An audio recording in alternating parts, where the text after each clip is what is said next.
La Banque panafricaine Ecobank a procédé le mardi 19 novembre à Pont-Noir au cours de la Semaine mondiale de l'entrepreneuriat féminin qui se tient du 18 au 24 novembre du mois en cours au lancement de son programme dénommé Éleveur. Ce rendez-vous qui se tient comme un événement d'ampleur internationale est un festival d'idées, de savoir-faire et d'innovation réunissant des femmes entrepreneurs émergentes engagées dans un élan collectif pour dynamiser l'écosystème entrepreneurial congolais. Le directeur général adjoint d'Ecobank Congo a donné les biens fondés de ce programme qui consiste à booster les entreprises dirigées par des femmes. À travers ce programme, nous visons comme objectif de faire en sorte que 10% de notre portefeuille crédit soit constitué des financements visant à soutenir les femmes dans nos 33 pays. Donc on veut privilégier la diversité. Et c'est quand même plus de 100 millions de dollars. Et cette démarche est en droite ligne avec notre vision stratégique qui est d'être la première banque panafricaine pour favoriser l'intégration financière et contribuer au développement économique du continent.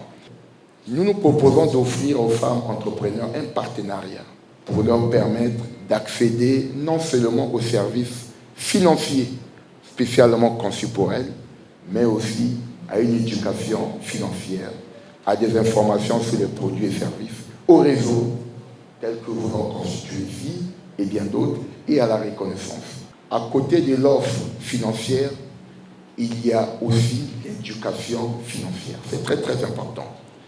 On peut vous donner les ressources, mais si vous n'avez pas un bon projet, vous ne réussirez pas.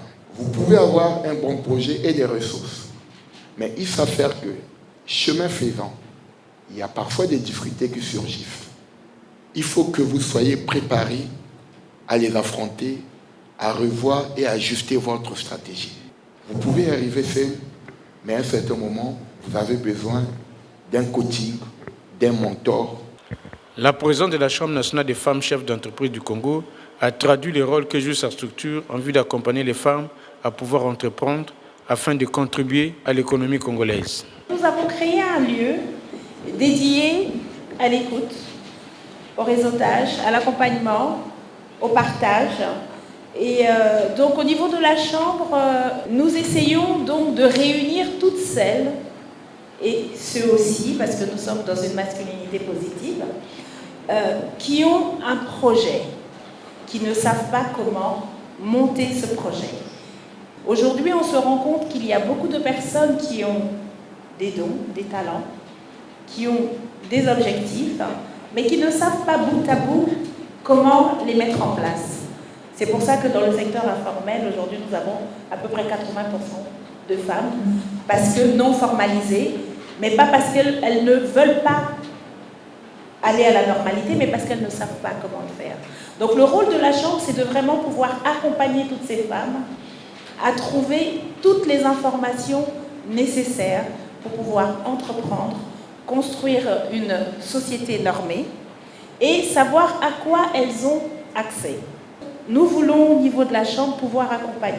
Et donc, notre rôle à nous, nous nous déterminons comme porte-voix pour pouvoir accompagner chaque femme jusqu'à ce qu'elles aient accès à l'information, la juste, et la formation et le financement. Je pense que ce sont les trois pôles, généralement, qui empêchent ces femmes de pouvoir se déployer en matière d'entrepreneuriat.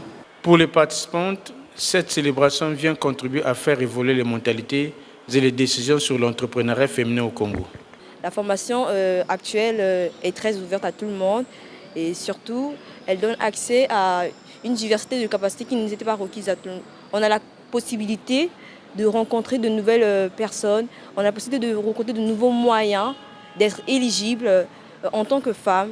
Et je trouve ça formidable parce que nombreuses ici, avec peu, font beaucoup d'activités et n'ont pas de soutenance. Donc imaginez-vous si un jour elles ont les moyens nécessaires, elles pourront produire en grande industrie, ça serait formidable. Le groupe Ecobank, présent dans 34 pays d'Afrique, a mis en place ce projet depuis 2020. Sa démarche s'inscrit dans le cadre des objectifs stratégiques de la banque, à savoir être la première institution financière panafricaine à favoriser l'intégration financière et à contribuer au développement économique du continent.